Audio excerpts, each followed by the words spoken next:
بسم اللہ الرحمن الرحیم۔ اسلام کے معاشی احکام کے ضمن میں اور بالخصوص میراث کے قانون کے ضمن میں ایک بہت عام بحث جو ہمارے ہاں عام طور سے پائی جاتی ہے وہ یہ ہے کہ بیٹی کا جو حصہ ہے میراث میں وہ نصف مقرر کیا گیا ہے، وہ آدھا مقرر کیا گیا ہے، اور اس پہلو سے اعتراض یہ کیا جاتا ہے کہ شاید اسلام کے اندر بیٹوں کی جو فضیلت ہے یا بیٹوں کی جو اہمیت ہے، یا دوسرے لفظوں میں آپ یہ کہہ سکتے ہیں کہ مردوں کی جو حیثیت ہے وہ خواتین کے مقابلے میں برتر ہے، اور اس کی ایک مثال یہ ہے کہ بیٹی کا جو حصہ ہے وہ بیٹے کے مقابلے میں نصف ہے یا ہاف ہے۔ چنانچہ اس کی بنیاد پہ بہت سارے سوالات پیدا کیے جاتے ہیں اور بہت سارے شکوک و شبہات ہیں جو اسلام پر وارد کیے جاتے ہیں۔ تو دیکھیے، سب سے پہلے تو یہ جان لینا چاہیے کہ اسلام کا جو قانون میراث ہے وہ ایک خاص پہلو پر بیسڈ ہے، اور اس کے بارے میں خود قرآن نے اس کی تفصیل کی ہے اور یہ بتایا ہے کہ یہ جو بنیادی طور پہ انسان کی جو دوسرے آدمی کے لیے منفعت ہے، یہی وہ چیز ہے جو میراث کا باعث بنتی ہے۔ یعنی یہ بات کہ دوسرا آدمی آپ کے لیے کتنا نافع رہا آپ کی زندگی میں، یہ بنیاد بنتی ہے آپ کی اس میراث کا، اس شخص کو پہنچنے کا۔ اور ساتھ ہی قرآن سے یہ بات واضح ہوتی ہے کہ یہ ہم خود نہیں جان سکتے کہ بیٹا ہو یا بیٹی ہو، ماں ہو یا باپ ہو، ان کے بارے میں جو منفعت کا تناسب انسان کو کتنا ہے۔ چنانچہ قرآن مجید نے اپنے لافانی اسلوب میں اس بات کو فرمایا کہ آباؤکم و ابناؤکم لا تدرون ایہم اقرب لکم نفعا۔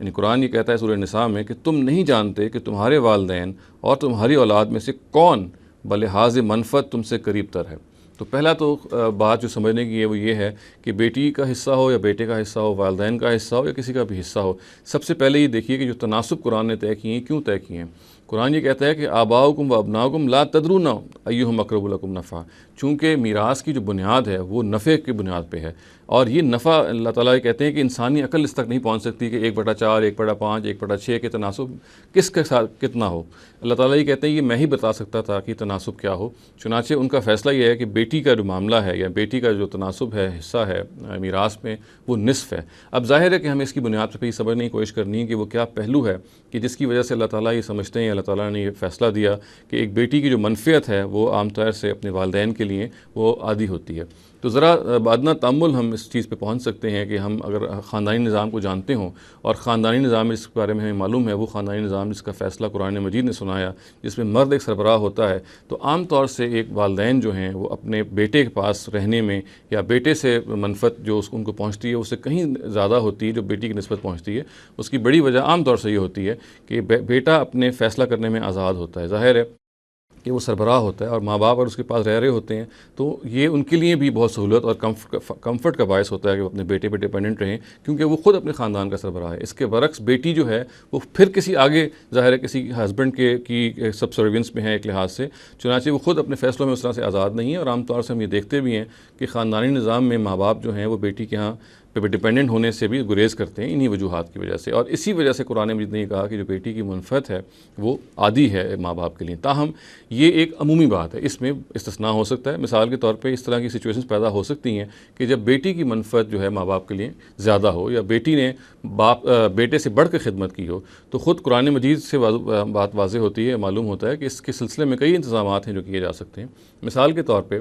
ماں باپ جو ہیں اپنی زندگی میں اس ایسی بیٹی کو جس نے بیٹے سے زیادہ خدمت کی ہو بہت سارا مال جو ہے اپنا تحفتاً دے سکتے ہیں، ہبہ کر سکتے ہیں، اس کو گفٹ کر سکتے ہیں، اور یہ بھی کر سکتے ہیں کہ مرنے کے بعد وہ کچھ اور پیسہ اس کے نام کر دیں، اس بنیاد پہ نہیں کہ وہ ان کی بیٹی ہے، بلکہ اس بنیاد پہ کہ اس نے ان کی خدمت کی ہے۔ جو میراث کے جتنے بھی ہمارے سامنے اللہ تعالیٰ نے شیئرز مقرر کیے ہیں، یہ سارے کے سارے حق کے رشتہ داری کی بنیاد پہ، یعنی یہ بات کہ آدھا ملے گا، 1/3 ملے گا، یہ جو بھی شیئرز ہیں یہ حق کے رشتہ داری کی بنیاد پہ ہیں، خدمت کی بنیاد پہ، ضرورت کی بنیاد پہ۔ اگر آپ کوئی وصیت کرتے ہیں اپنے ایئرز کے حق میں تو یہ کوئی ایسا امر نہیں ہے جو قرآن مجید کے جو قانون میراث میں مانے ہو یا اس میں کوئی ہنڈرنس پیدا کرے۔ آپ ضرورت کے تحت یا خدمت کے تحت اپنے کسی ایئر کے حق میں، کسی وارث کے حق میں وصیت کر سکتے ہیں۔ چنانچہ اس خاص کیس میں جیسا کہ میں نے عرض کیا کہ اگر بیٹی نے بیٹے سے بڑھ کے خدمت کی ہے، یا وہ ڈیزرو کرتی ہے اس خدمت کے پہلو سے کہ ماں باپ اس کی جو منفعت اس کو پہنچتی ہے ان کی طرف سے، یا اس کی طرف سے وہ زیادہ اس کو تصور کیا جائے، تو ماں باپ یہ بھی کر سکتے ہیں کہ وہ بیٹی کے حق میں وصیت کر دیں۔ یہ وصیت البتہ وہ وصیت نہیں ہوگی جو حق رشتہ داری کی بنیاد پہ خود قرآن نے کر دی ہے، بلکہ یہ وہ وصیت ہوگی جیسے کہ میں نے عرض کیا کہ جو خدمت کی بنیاد پہ ہر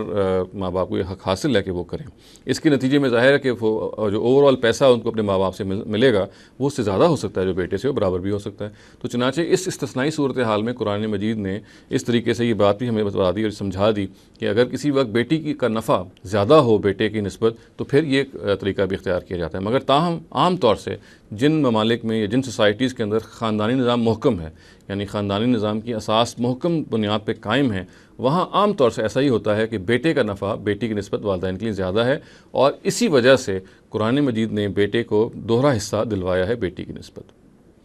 اقول قولی ھذا واستغفر اللہ لی ولکم ولسائر المسلمین والمسلمات.